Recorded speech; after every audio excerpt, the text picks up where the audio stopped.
Afternoon, this is Edna J. White, and today I thought I would talk to you all about what sexual trauma and abuse is. Over the last week, I've been working with a couple of people and a support group that just didn't know what they considered sexual abuse or trauma. Because it's such a big and a broad umbrella of things, I thought today that I would break it down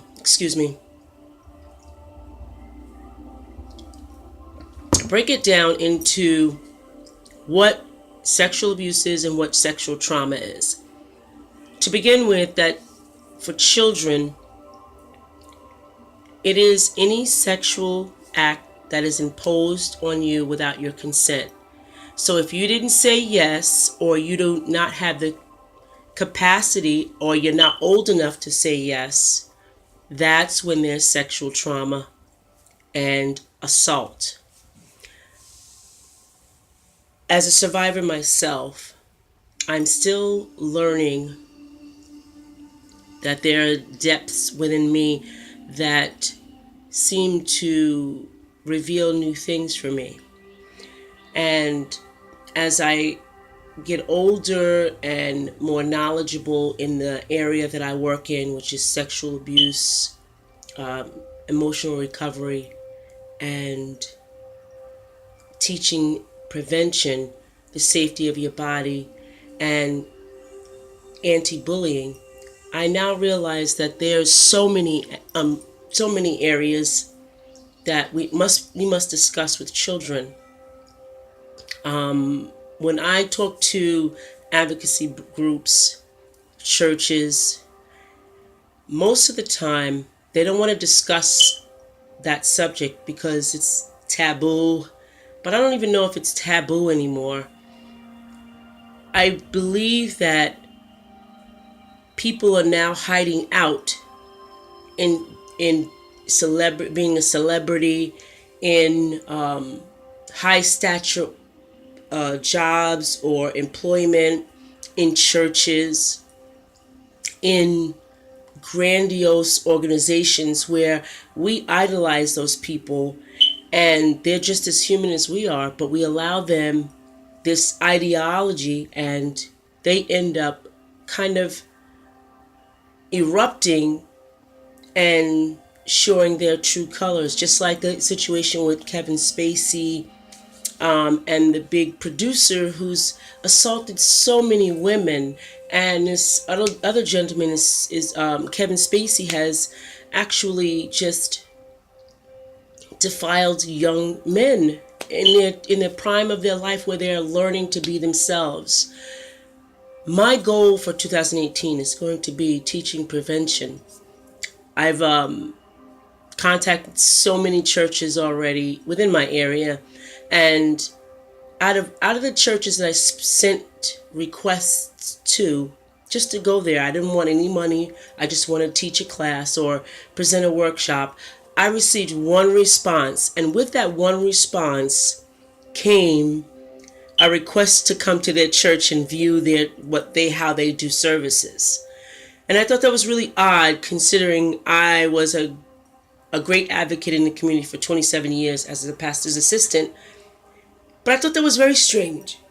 So either way, I took the acceptance, and I greatly appreciated it, and I hopefully will be speaking in that one church. But as I said, as we go back, what is sexual trauma and abuse?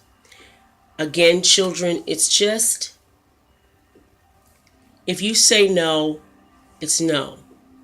If you say I don't like it, I don't like it.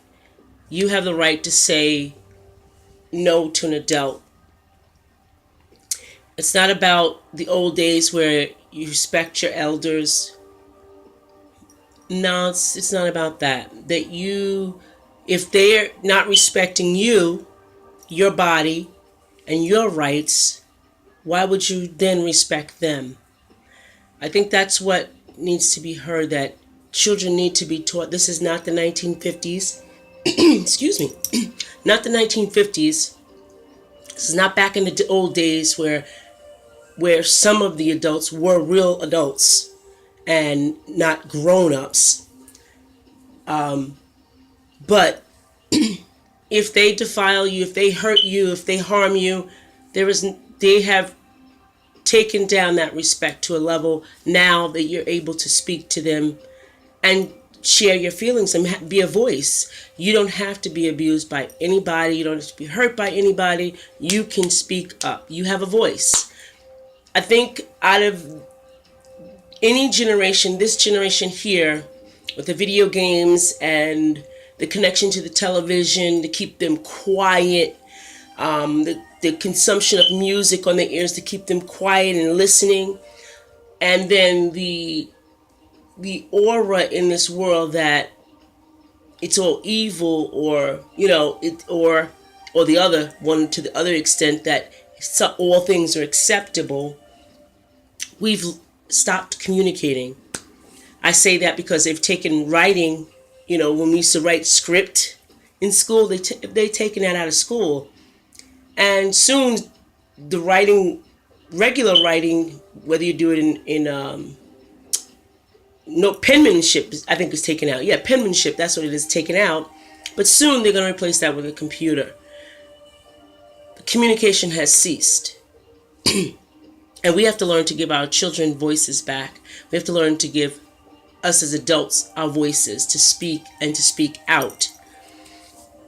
Now, getting back, I'm seeing how I'm getting all off the topic, because I'm all excited about this new charge and this new assignment that God has given me, and I'm just ready, and I'm open, and I'm just moving forward, because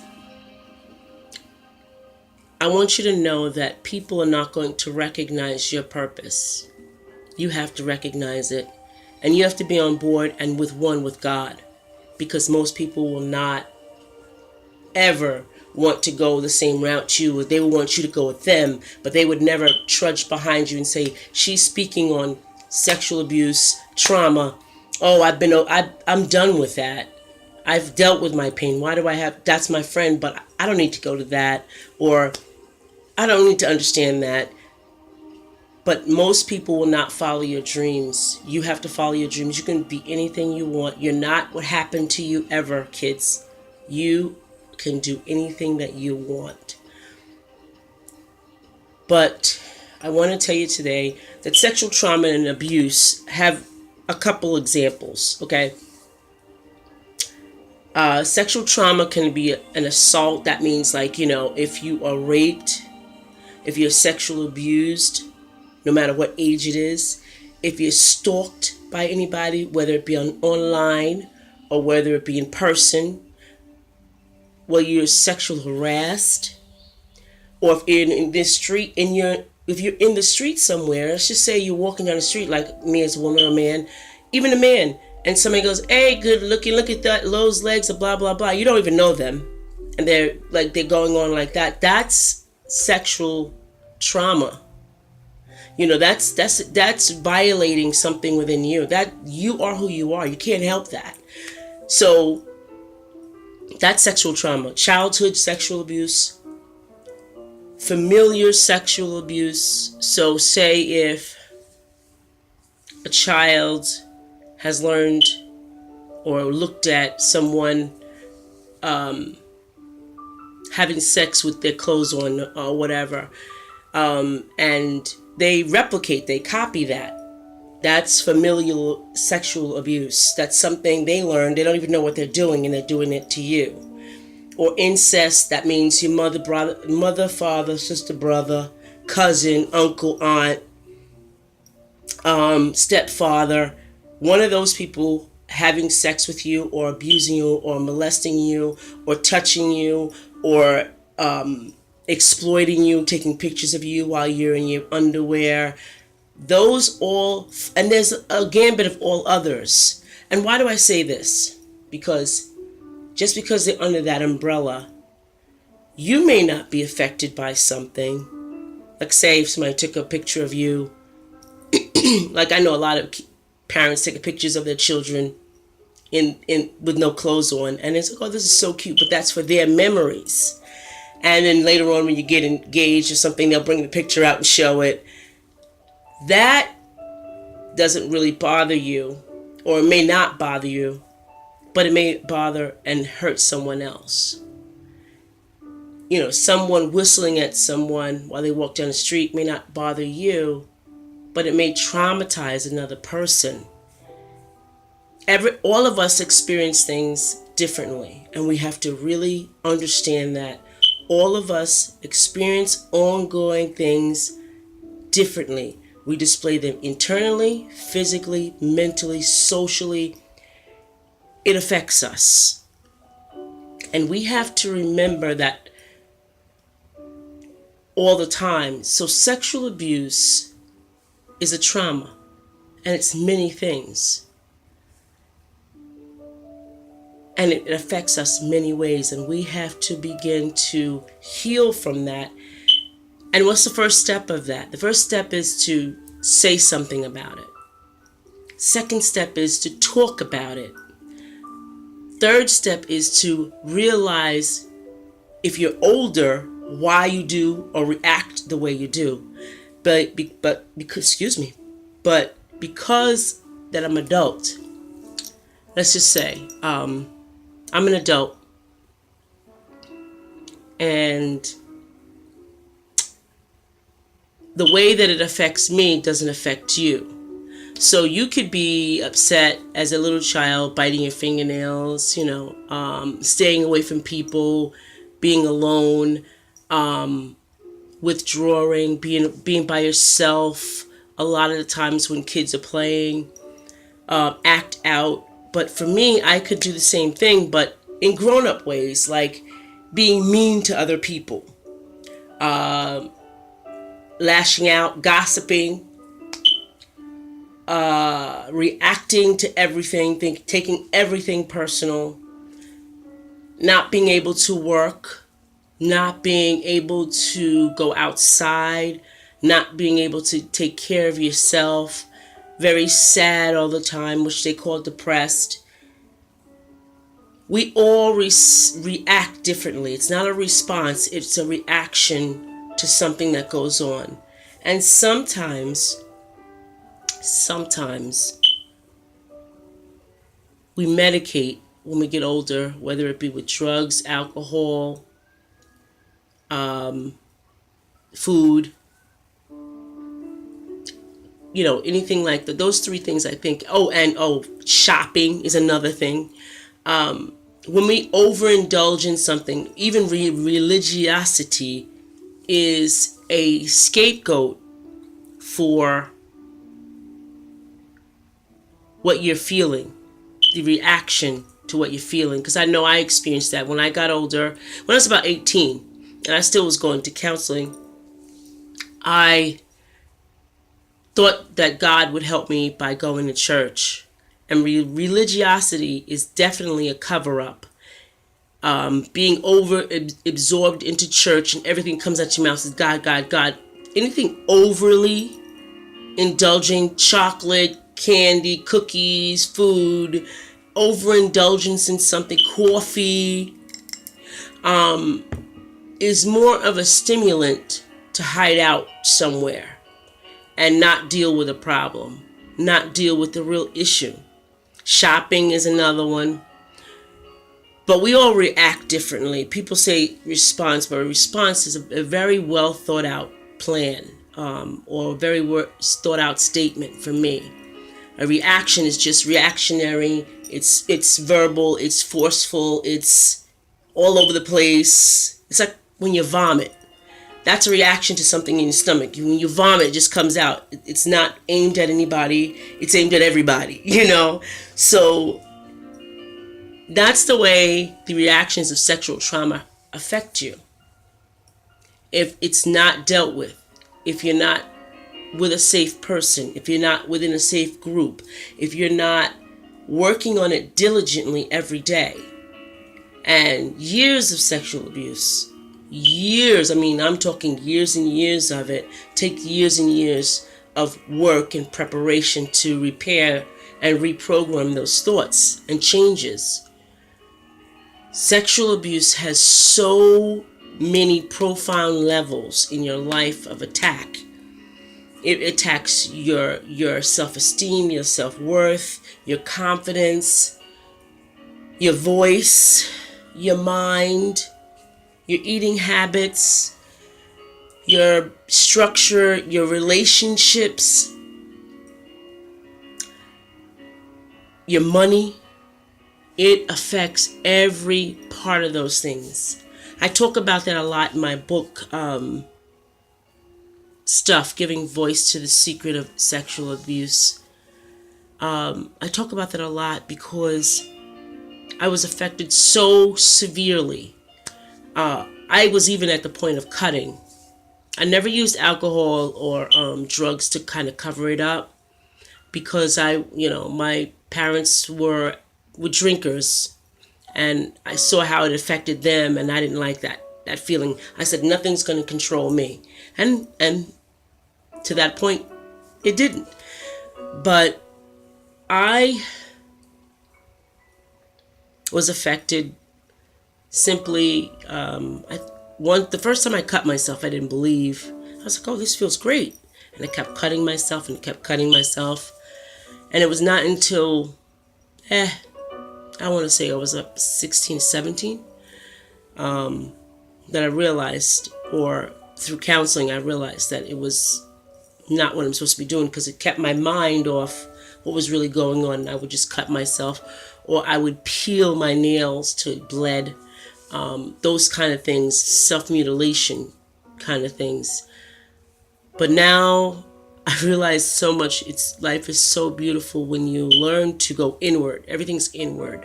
When you work on things on the inside, and you work on them, and you understand the why you react to it, and then you find a solution to correcting that why, correcting that damaged why. We are like mirrors. And when trauma hits us, it's like someone hitting a mirror and fragmenting the glass. So it's up to us now, as we grow, either to get external or someone on the outside of us to come in and help us put those pieces back together. How we glue them back together is up to us. Are they glued back together the proper way? Are they still fragmented? And then even when you put together a mirror, the pieces are still, pretty, I guess, placated, like, fragmented, and there's cracks in it. But one day I wrote a poem when I was attending Briarcliff College, and this lady was very famous for making those windows in the churches. They have a different cut, the different colors. She used to break a piece of glass, put it back together, and each piece was colored, and then she'd create a picture from that. And I drew to her so much because that's what I was, but I wanted to be colored and I want to be beautiful. And she said to me, you can be colored and beautiful if you want to be. You have an opportunity to color each piece. And I wrote a poem about that. And in school, Briarcliff was college actually, my poem was placed next to her artistry. And I thought that was the greatest thing. And that's the lesson I want you all to believe today. Even though we have cracks in us, we have the ability now to choose what we're going to make out of that. We can color each piece and visualize what we're really going to be. And that's a beautiful thing. We're not a carbon copy of anybody. It's our own creation. So we have that ability. I just thought I could say this to you today, listeners on my YouTube channel. I just wanted to say that, number one, what is sexual abuse and sexual trauma, sexual assault? Because you hear those slinging everywhere. And And number two, if you see something, if you know something, and if you feel something, do something about it. Say something to somebody that means something to help that child or help that adult. Don't just sit there and expect them to do anything, because they're reacting, they're not responding. You're the outside resource so that you could save somebody. So many times we as humans, we don't want to be involved in a whole lot of stuff. But I know down through the years, I wish somebody would have turned my family in. I do. I wish that we would have been able to get the help that we needed. I do. But until we get out of our own way and realize that we really need to heal for real, God is not going to do it. So you all can wait forever. God is not going to do it without you being able to do the work yourself. Because that's why you're a whole person. You have God inside of you. You have the Holy Spirit leading and guiding you. And you have your body, your mind, and your soul, which is part of you, working all together to orchestrate all that. So why would God do a special favor just for you? No. So don't wait for God to do it. You start doing stuff. Put your feet in, one foot in front of the other. Put the phone to your lips, not just to talk to somebody, but to call somebody and to get some help. Period. And then when you do the work, it's not all going to happen in one day. It doesn't happen in one day. It could happen in spurts. You're fine for a little while. Then you have to go back to the psychiatrist or the psychologist or the counselor or the coach. You have to go back to them maybe 6 months later. But things will evolve in your mind each and every day. But just know that the way you're reacting is a symptom. And the why is right there. You just got to say and release it and say, this was what happened to me. This is what I was around. This is what I was subject to. That was my community. And it has affected me dearly, and I need to change. I need to be all that God intended for me to be. And I can't be this way by reacting. I have to respond. This is Edna J. White. And thank you all for watching. Please leave a comment down on the bottom over there. Please leave a comment for me. Share this video. You can join me on Facebook at facebook.com, Living from the Inside Out, all one word. You can visit me, Miss Edna 1 on Facebook. You can actually go on my website and look me up, Living from the Inside Out.tk. I am around everywhere. All you have to do is just Google me. Thank you so much, and you have a wonderful day.